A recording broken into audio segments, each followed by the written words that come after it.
Rock Talk with Tyson Bryden.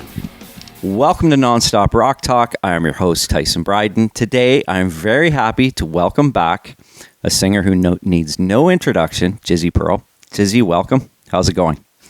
Good. How are you, man? I'm very well. Very well. It's cold up here in Canada. I wish that was where you were. It's cold in Vegas. Oh, is it?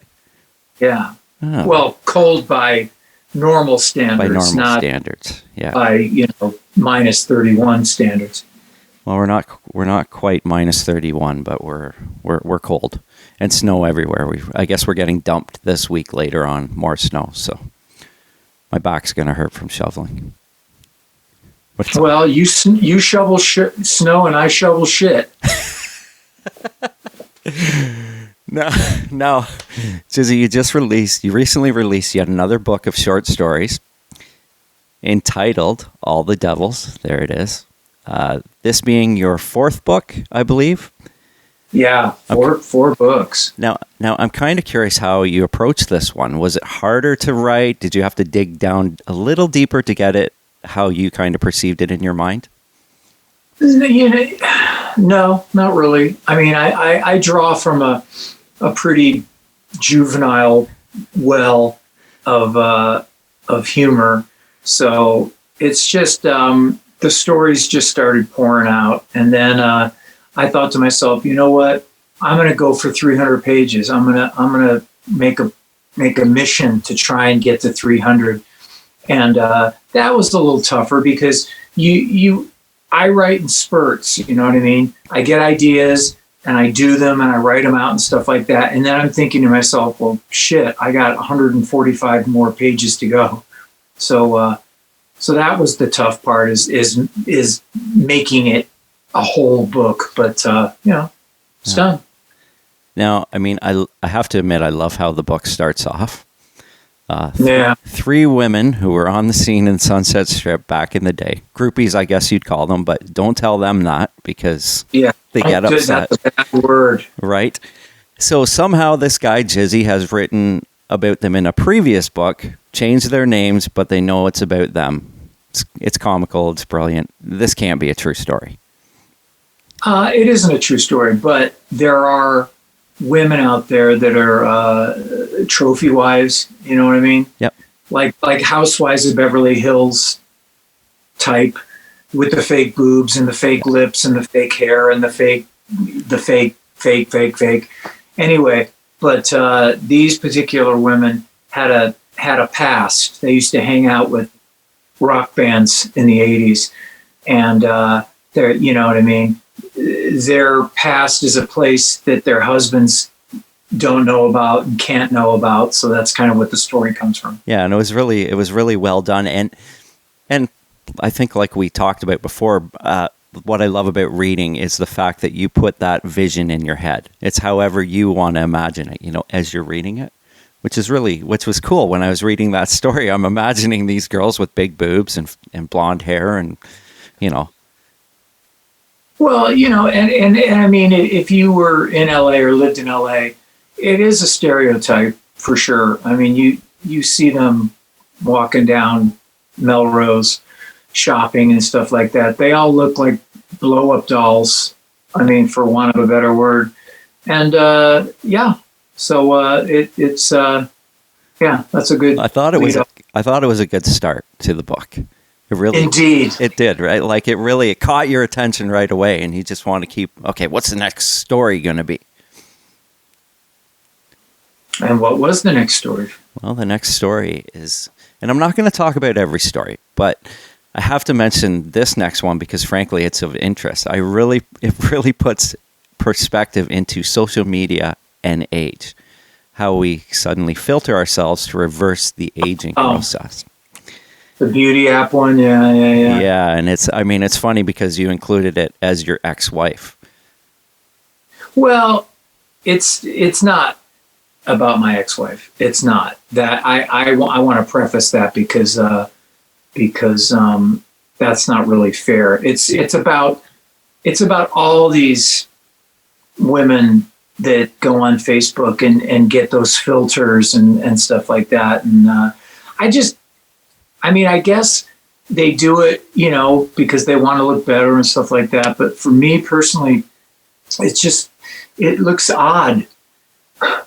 Yeah. You know what I mean? I know. They don't look like real people anymore. And I don't know. Hey, to each his own. But it definitely is not. But when I say my ex, I'm being fictitious. Yeah, and I figured you were, because it seemed like a kind of far out there story that someone would actually have to live through that.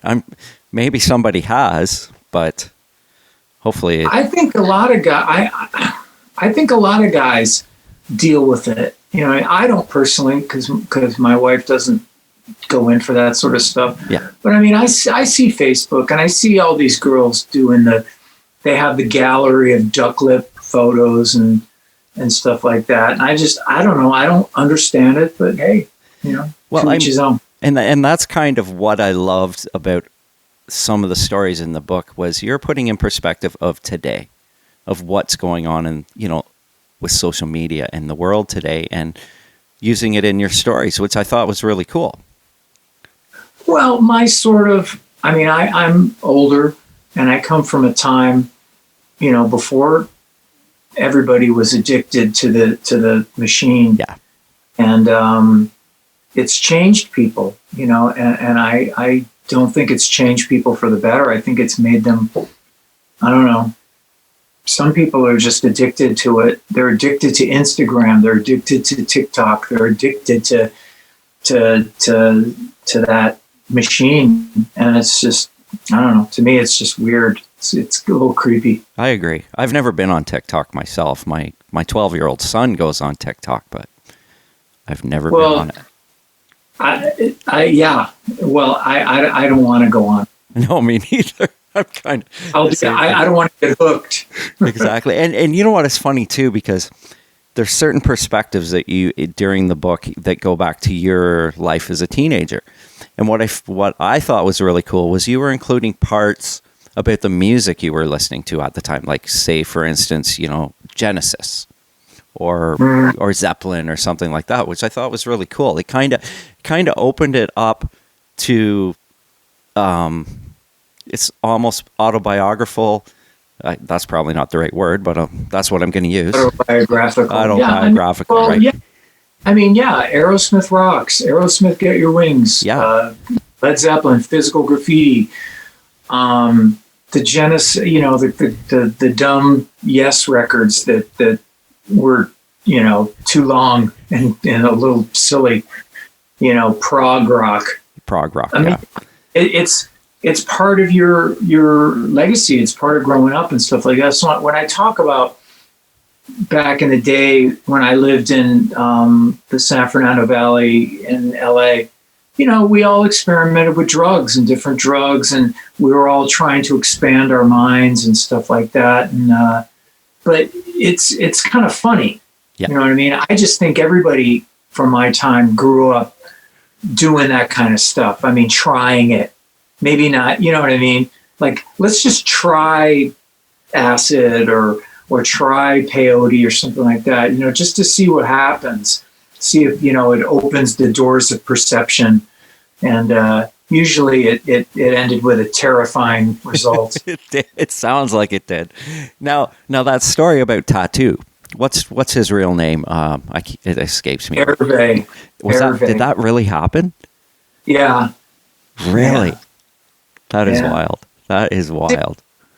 That's the whole thing, is when you're a kid and you're stoned, you're not able to process stuff that comes at you like that. Something so surreal as meeting Tattoo from Fantasy.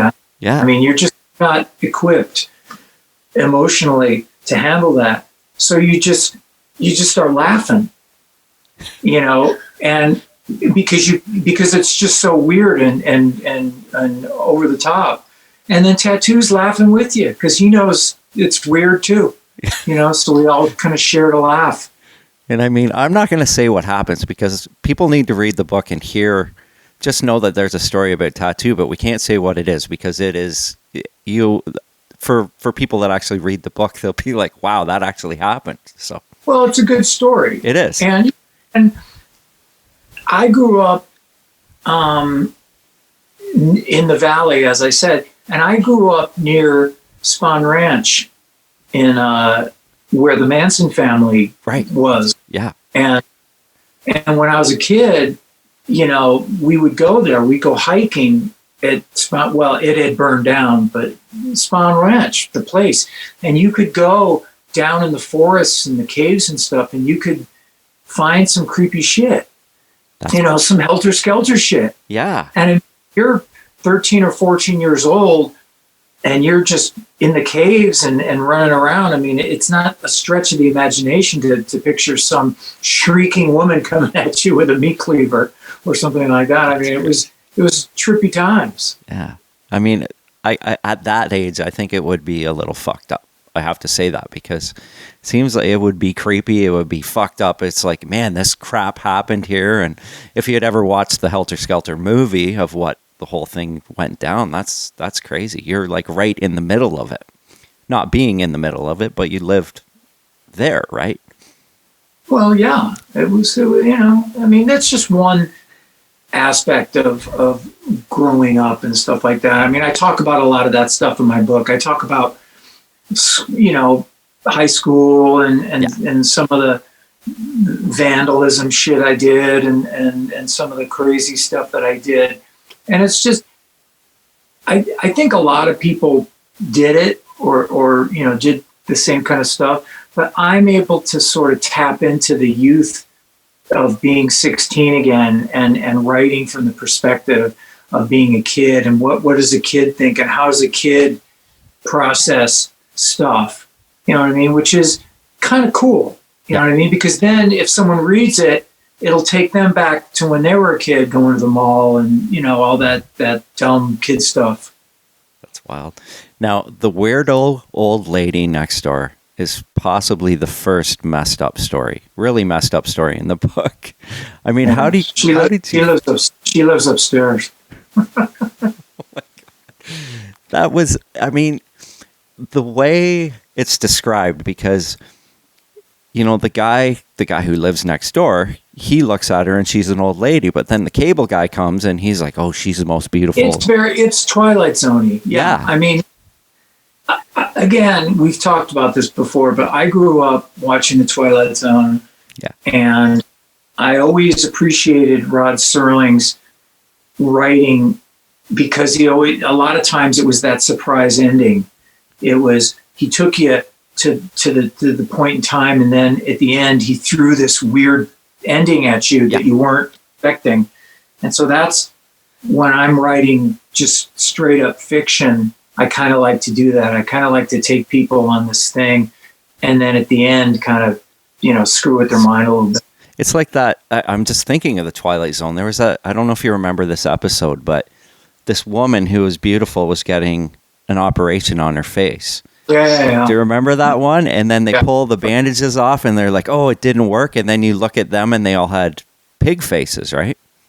Yeah. Which was that was a messed up one.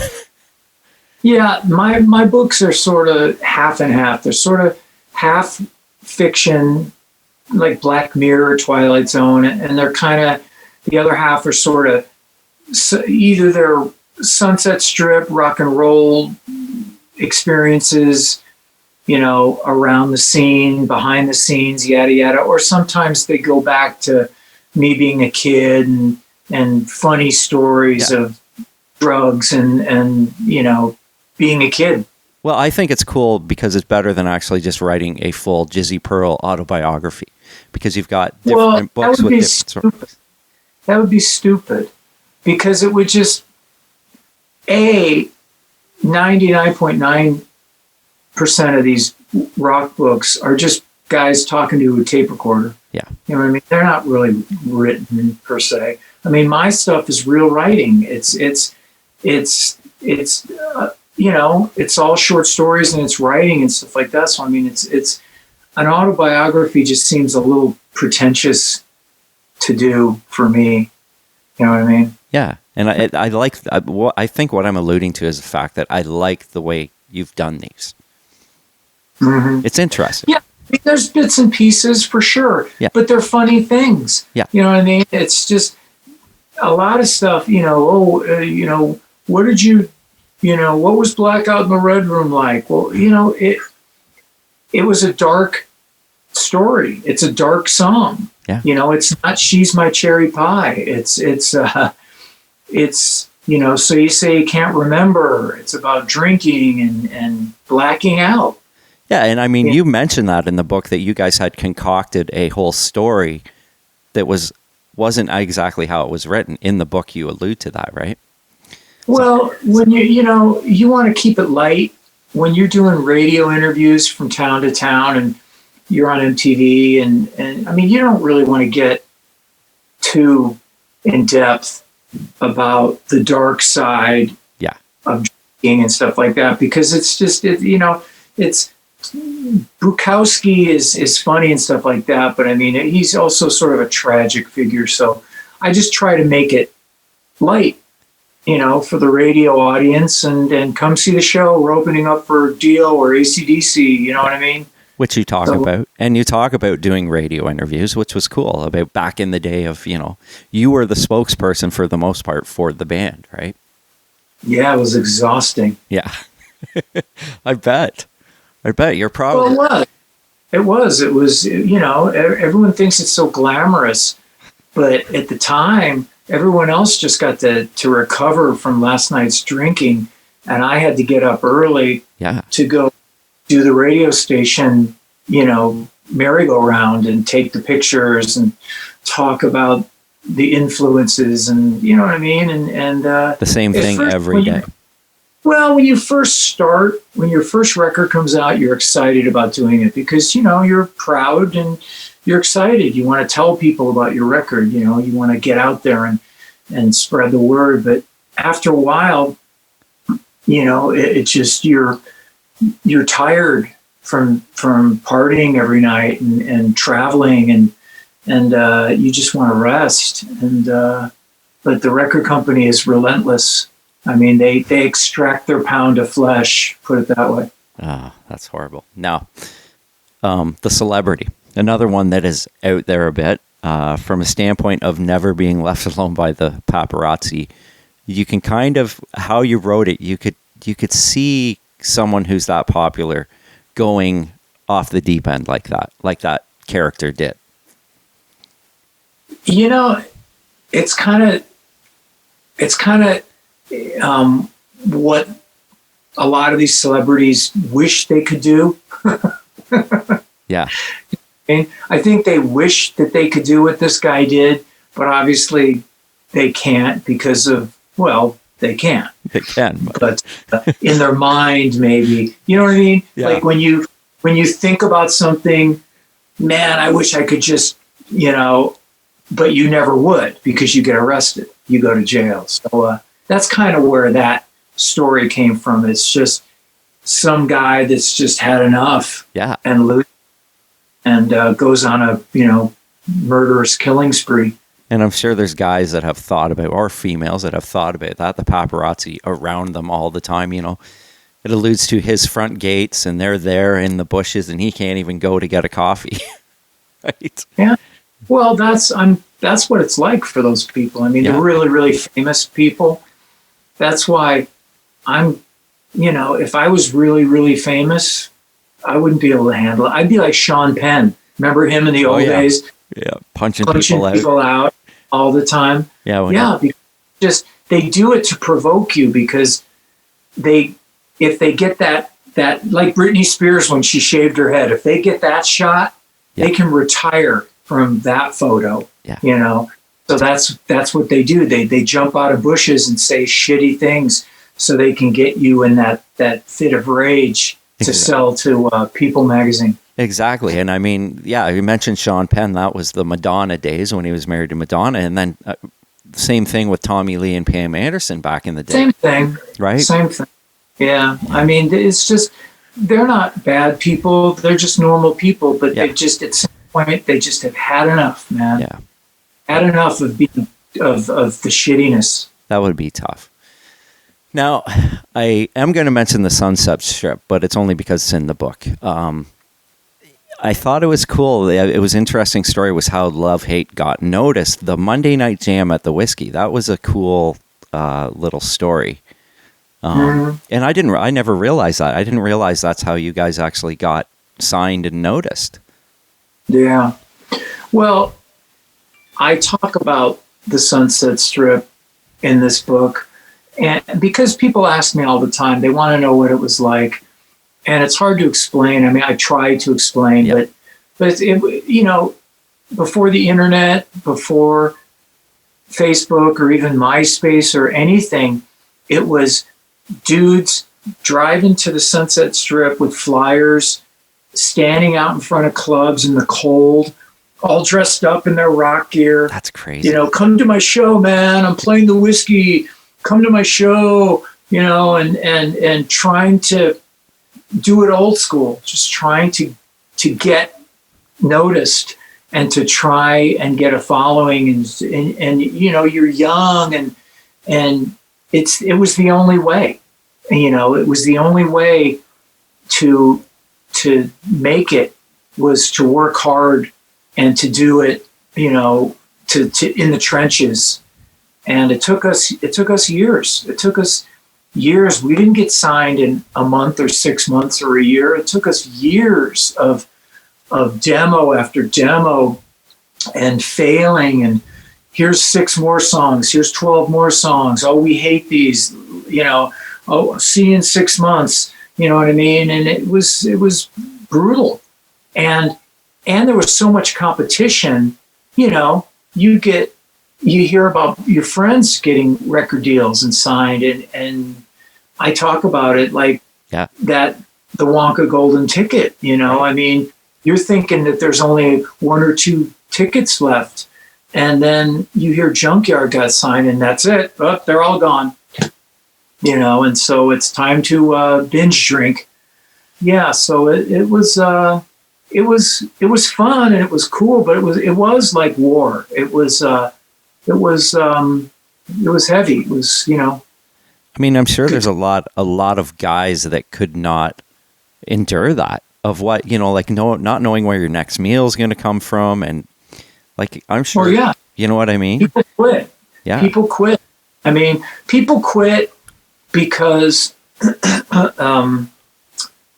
society is also harsh as far as what your parents think or what your friends think or what your girlfriend's giving you shit because you don't have any money and you think you're going to get this record deal. It's like winning the lottery. It'll never, ever happen.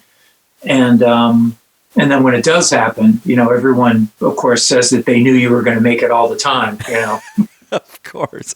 And then another interesting part of that story is people coming out of the woodwork wanting a cut, a former manager that's mentioned in there that wanted 20%. Yeah, that's true. That happens.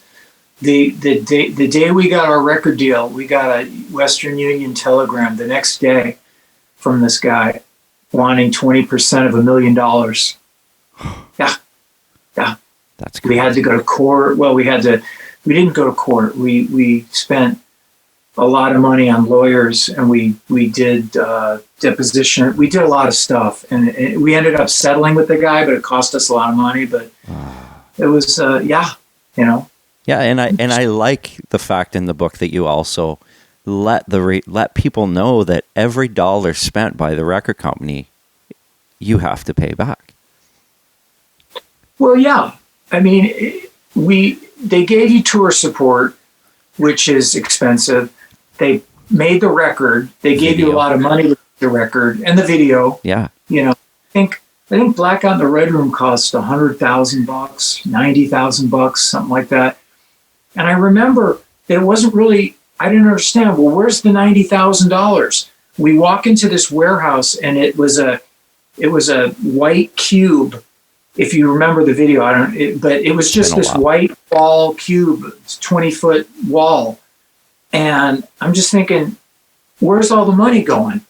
And then the video director's going, oh, well, we got the most expensive sushi, for after the show and this and that. I'm just going, sushi? That's what I'm spending my fucking money on. Yeah, that's crazy. Anyway, That would be a but piss off. you think that I was just a kid, and Yeah.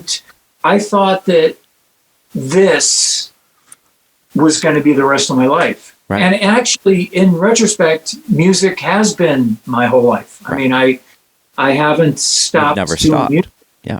for 32 years. It's just, and I make more money now than I did when I had $1 million contract on Columbia.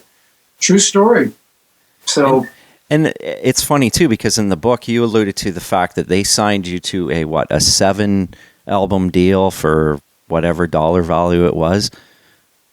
But $1 million. $1 million. But there's, you didn't fulfill that 7 album deal. No, we only did 2. Right. Yeah. So, Yeah. I mean, but they always like to say that in the media when a band gets signed. Oh, they just signed a 7 album deal for whatever dollar value it is. Most bands only get 1. Yeah. Most bands only get 1 with an option. You know what I mean? So, I mean, a lot of those, back in that day, they signed a bunch of bands thinking they were going to maybe get the next Guns N' Roses. You know what I mean? And not only bands in L.A., but bands all over the place. There was a bunch of bands in that time period, and most of them had 1 record and they just disappeared. You know what I mean? 1 video on MTV and it just disappeared. I mean, we had the same thing in Toronto. There was bands here. There was a ton of bands that got signed out of Toronto, did 1 album, and then never heard from again. Yeah. So that's the thing. It's sometimes people ask me about that. They go, "Oh, aren't you mad that Love Hate didn't get to do more, or didn't do this, or didn't do that?" And I just think, I look at what we did and what we got to do. I mean, we did so much in that 4 years or 5 years of being, and then it continued on for a while. I mean, we did Let's Rumble, and that was on EMI, which was a major. Yeah. You know what I mean? We didn't just quit in 1992. We continued for a while, but what happened was we weren't able to make a living, and other guys got married and had kids, and it became a different kind of a thing where the band wasn't the most important thing in your life like it used to be. I mean, when it used to be the most important thing in your life, you would never think of anything else. But then, you get older and shit changes and your priorities change, and now you care about your kid and you have to support your kid, and you don't want to go on the road anymore. You don't want to be a gypsy. And so it ended, and I was the only one left. I was like the I'm a Legend guy. Yeah. I was, which is awesome. Well, I mean, the fans attribute. That's true. The fans attribute the voice a lot to a band, right? So at the time it sucked, dude, because when your band ends, it's kind of like your marriage ending. It's just what do you do? Yeah. Well, I'll just get into another band. But I mean, when you have been in a band, a strong thing like that for over a decade, it isn't like you're just going to go out and bang another chick. I mean, you have a different idea of what a band is. So, and then I got into L.A. Guns, and that was really it was very therapeutic. I was just listening to that album on Amazon Music the other day. Shrinking Violet, it's called, right? Yeah, I have a YouTube channel called J Pearl TV, which I've been doing, and I put a lot of my old records on that channel, and so people can listen to the playlist. They can listen to those records, and I've also done some funny stories, Jizzo's Hollywood stories. That's kind of my new thing. Is I'm doing my Jizzo's Hollywood stories, and that's great. It's just kind of it's me doing this funny rock and roll shit. Love it. I've seen the link. I'm gonna have to check it out. I haven't honestly. You must subscribe, Tyson. I will. I think I did subscribe actually, Jizzy. I think I did. Now, oh, and I did have a comment. I just got offered to buy a vinyl copy of Blackout for $100. Wow. And I was like, wow, man. I was like, that's crazy. I didn't buy it. I don't know. I will eventually get it, but it was like, Well, that, I guess I understand like it this bothers whole me though. resurgence of vinyl. I know. You know what I mean? Oh, are you on vinyl? Oh, is this thing on vinyl? I mean, I guess. I mean, it's a throwback thing, and it's real physical product. It is. You know what I mean? It's not MP3s. So I get it that it's organic and it's got its attraction to stuff like that. But I mean, I grew up listening to 8-tracks. Jeez. Well, you talk about the 8-tracks when you were high on something and you popped in the 8-track and thought it was eating the tape, and then you pull it out and it actually wasn't eating the tape. Yeah, it was me on drugs. Yeah. It was me on drugs. Yeah, that was good. but I mean, getting back to that, it bothers me because I'm like, I used to 30 years ago, I could go to the record store and pay $6.99 for that vinyl, and no one cared about it. And now here we are, 30 years later, and a guy's charging $100. Like, should music have that much price on it? I guess if you really want it. I mean, people have been buying my books overseas and in Europe, Canada, and the postage is insane. It is. Yeah. And I get letters about it, but it's not. It's not your fault. Yeah, I mean, it is expensive, but if you really want something, you're going to pay for it. Yeah.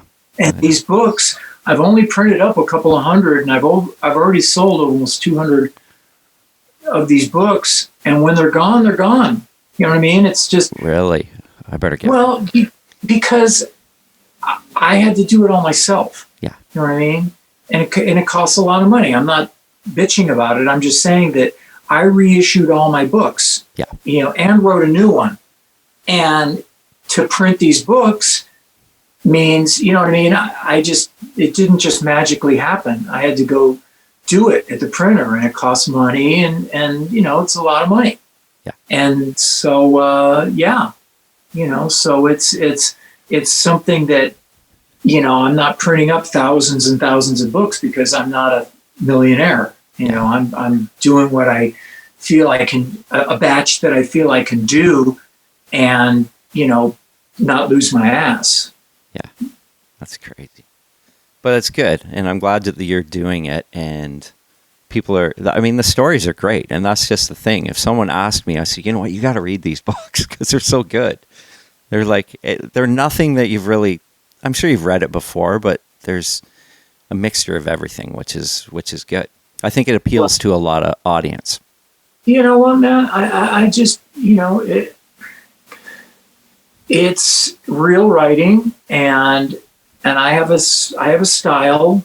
I've written 4 books, and I kind of know what I'm doing, and I can string sentences together, and I just, you got to get past the prejudice of thinking that all rock guys are knuckleheads. Yeah. You know what I mean?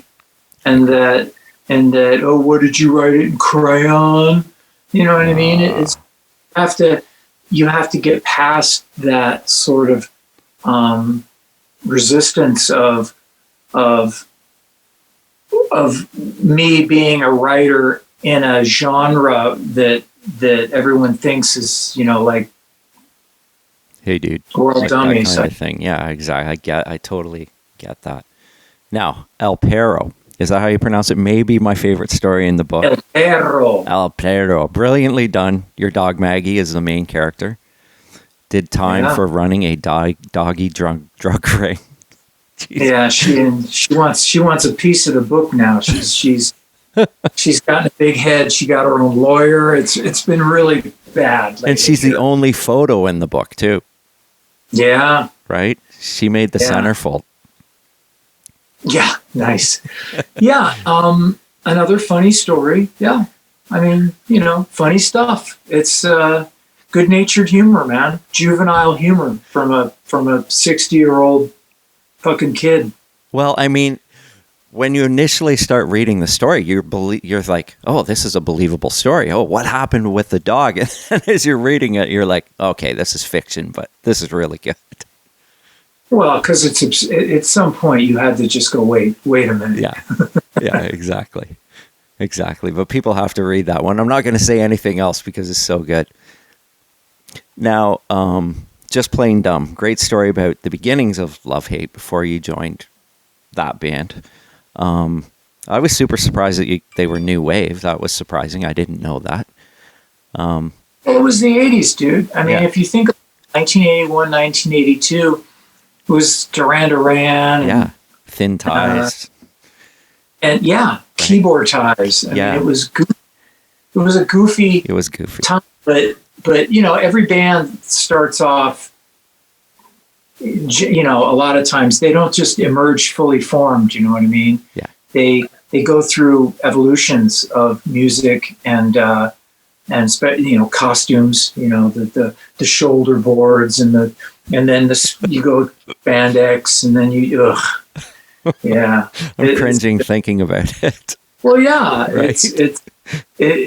See, we made really good music back then, and the music stands up. But my some of my outfits were just I burned them and I took them to a landfill. Best place for them. But then later on, when you were in the band, you spent many nights at the L.A. Forum as drummer Joey Gold's parents had a relationship with Forum owner Jerry Buss. And I found it funny that the late Robin Crosby is mentioned a couple times in the book.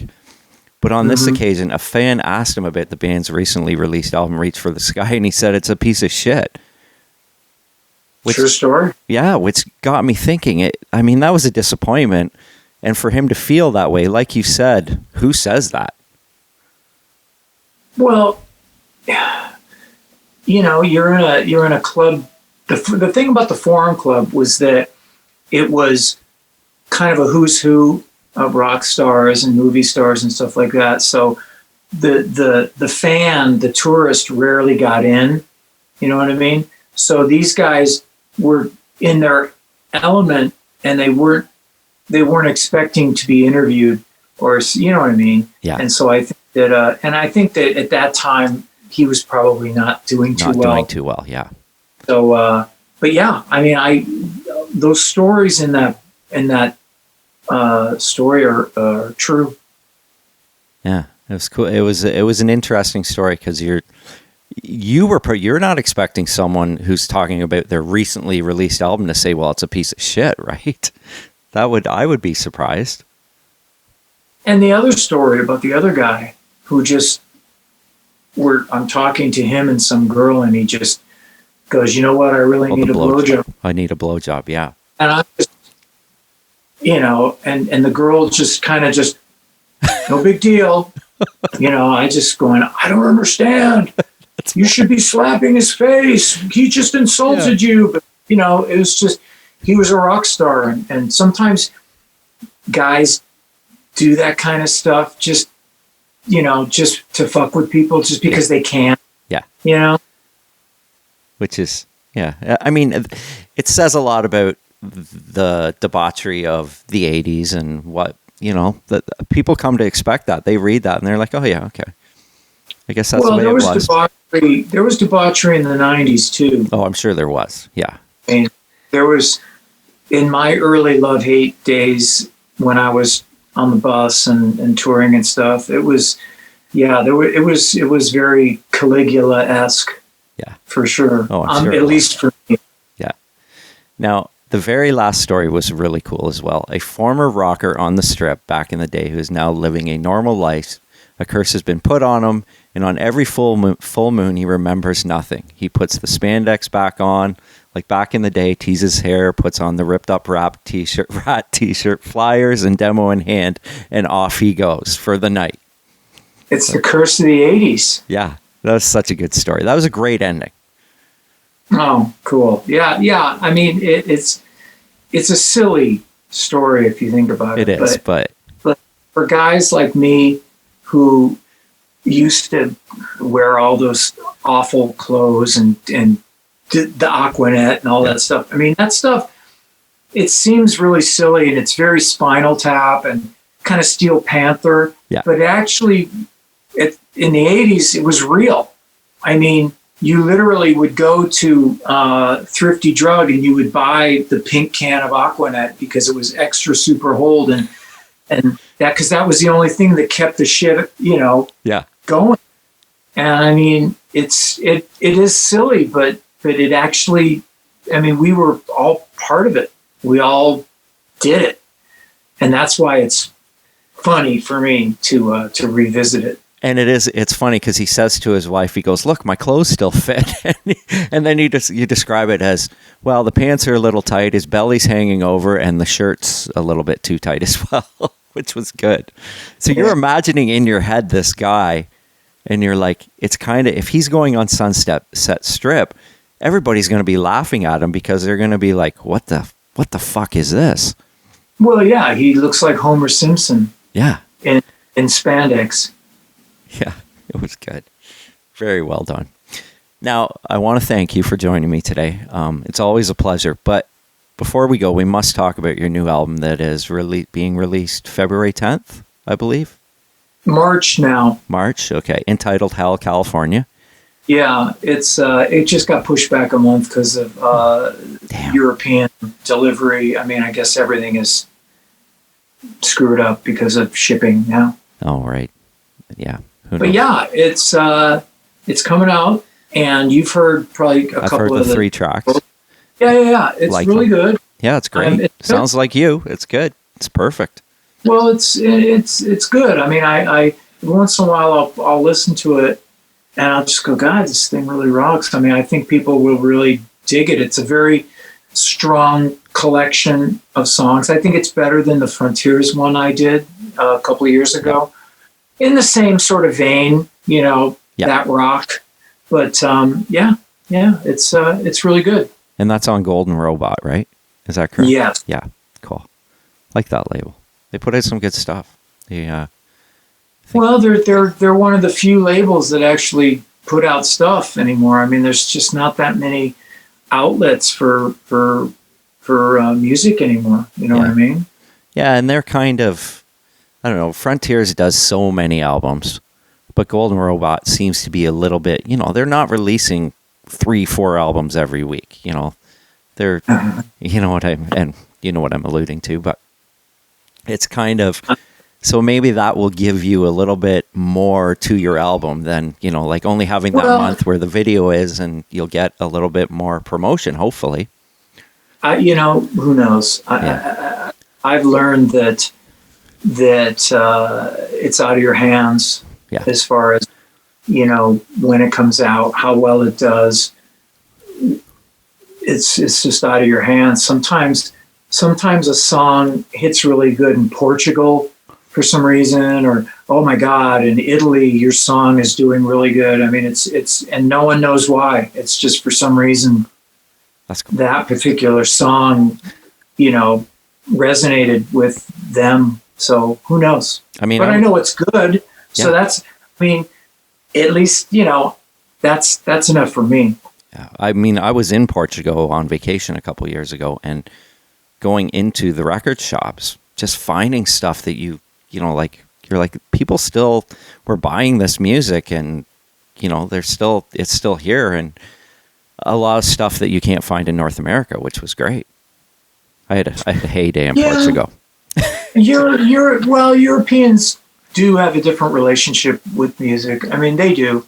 They, I don't know if they embrace it more or whatever. Maybe because it's harder to get, or they have less cable channels than we do. You know what I mean? But they seem to take it more seriously. I mean, they look at the lyrics and they try and, take more out of it. Yeah. And you know what? And before I let you go, that does bring me to a point. It was funny in the book because you mentioned the level of fans in the book as well. Like there's kind of like the 4 levels of what fans are. 4 levels.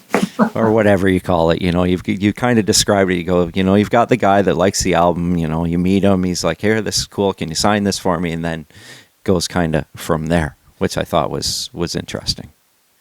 Well, I have a perspective being a professional musician for over 30 years. You know what I mean? I've seen, you know, I've seen the ebb and tide of 80s rock, leave, come back, and I've been around long enough, so I have that frame of reference to be able to talk about, you know, and some of the stuff I do talk about, like in the past, as far as the interviews and stuff like that, because that doesn't happen anymore. You know, all the stuff that I did when I was up and coming and going to radio stations and you know, all the stuff that record companies did, I don't even know if that exists anymore. You know, it's kind of in the past, but that's, you know, so I'm people get a little glimpse of what it was like, you know, in 1990, 1989, when they were huge record companies and MTV played videos, and you know what I mean, and it was a whole different time, and it was crazy. Yeah, well, that's cool. Well, Jizzy, again, thank you so much, and I'm sure we will talk again at some point. Yeah. Just, you know, let me know when all this stuff comes out, and, you know, and say hi to your boy Olivier. I will, absolutely. And yeah, good times, man. Okay. All right. Well, thank you, Tyson. Thank you, Jizzy. Have a good night. Okay. All right, take it easy. Take it easy.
Politician.